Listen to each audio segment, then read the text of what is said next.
It is Thursday, so some things don't change even though Phil Upton's not here.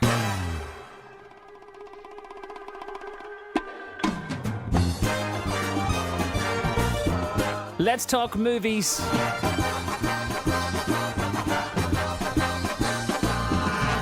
I think to myself, how many times in your life has the Metro and Radio Times film critic James Luxford actually heard that? How many times do you hear that? It must be 2 or 3 times a week. It's certainly a few times. Yeah, I mean, at least once a week with this, but yeah, I mean, I've lost count now. It always gets a little place somewhere. Well, listen, great to hear from you.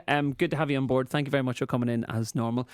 We're going to look at the new Terminator and the new Addams Family and The Last Black Man in San Francisco. Before we go on to them, so literally 66.66% of all the movies we're going to talk about today are remakes or new hashes of a different movie.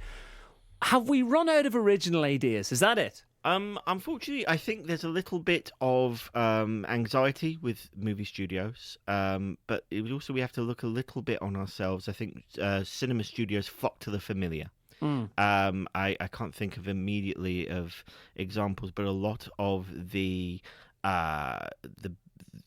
biggest flops of the year, if you like, have been things that are original, a drama like Booksmart from Olivia Wilde, which was a great film, but nobody turned up for it because it wasn't particularly familiar. Stars don't sell movies anymore particularly. It's about franchises. People want to feel familiar, people want to feel like they did when they were growing up or something like that, and that's Marvel. That's Ghostbusters coming out next year, and another one. Yes, that's Harry Potter, and that's they'll bring people literally back from the dead with Rogue One with Peter Cushing. Tell me about the bet you've had with your friend. I love this. I absolutely love this. When I've covered most of the Harry Potter films when I was working earlier, working as a journalist, and when the last one came, he said, "I can't believe we'll never see another Harry Potter film again." And I said, "Yes, we will."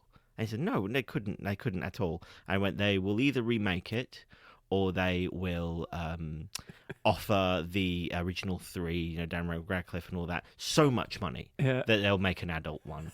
And I think he took the adult one. I took the remake. I'm going remake, and I get the feeling they'll all be in it somewhere. It's 20 years tomorrow next year. Jeepers! Since the first one. Since the first, I think 2000, 2001. So we're coming up on 20 years. To a kid, that's forever ago. Oh my word! Oh my word! Right, let's get into the more modern but remakes and add-ons.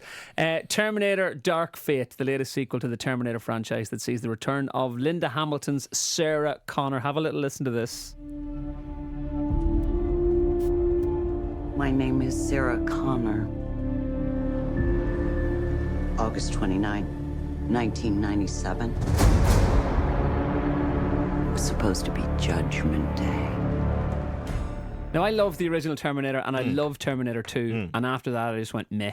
Yeah. I'm done. I couldn't get involved with any of the series, couldn't get involved with Terminator 3, and I just gave up on it. So Terminator 3, rubbish. Terminator Salvation, muddled. Terminator Genesis, which came out a few years ago, absolutely terrible. This kind of ignores all of those 3 and the TV series and picks off from Terminator 2. To me, they've done what they did with Force Awakens, which is same sort of story, but with new characters helped by the older characters. Okay. I would say it's fine. And I think the franchise has gotten to such a dire point that fine is actually a bit of a victory. It's great to see Sarah Connor back. I think Linda Hamilton's amazing. She looks great. And she reminds you, she actually was the franchise. That's what's been missing. Yeah. Arnold Schwarzenegger is too old. He's 72. In fairness, he also looks great. He looks good, but I think at this point it's a bit redundant in the film. The new characters are fine, but it is a little bit too similar to what's gone before. It's a little bit humorless. It's very serious, and I think it gets the action and the tone right more than the others. But it's just an example of why we just don't need another. But the problem is, from looking at some other reviews and as well, quite similar to yours just now. It will mean people will go and see it. It will make money. It'll probably it'll wash its own face from a movie perspective. What's that? 2.5 times what it took to make it, which means there'll probably be another one. Absolutely, and I think this is what we were talking about at the beginning. A bad familiar film is better than a good film that no one's heard of. Right. Did it in.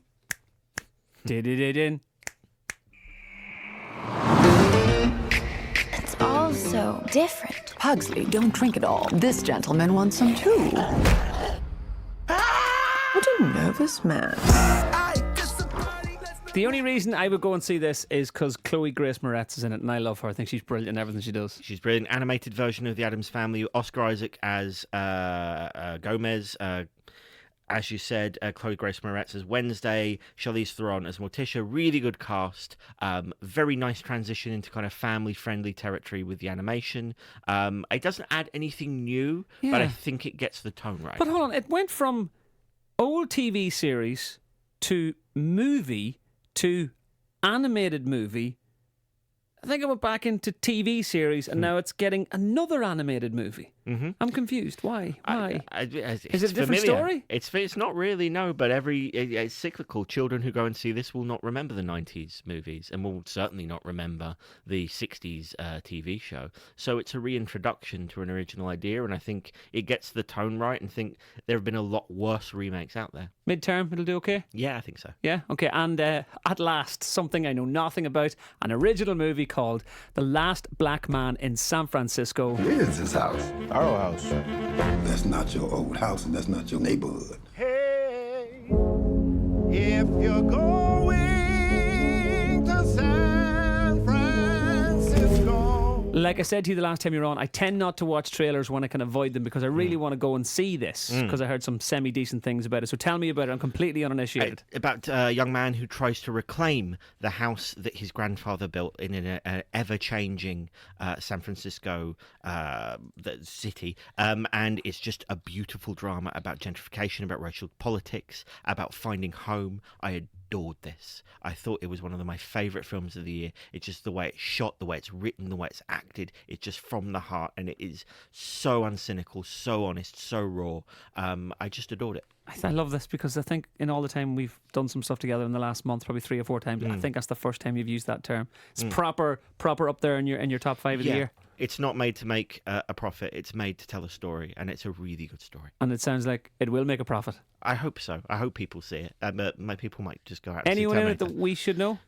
Because I love it when there's nobody that we know. Not really. Jimmy Fails, who wrote it, stars in it, but Danny Glover plays his best friend's father, and it's the story that tells the story. It's the story that speaks for itself. It's the city that's filmed so beautifully, becomes a character in itself.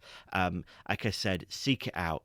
Take a chance on it. Don't go and see the 17th Terminator film. There'll be another one in 2 years. I was going to say, what's your movie of the week? Yeah, absolutely. The Last Black Man in San Francisco. Well, listen, lovely to see you again. As always, thanks for coming in.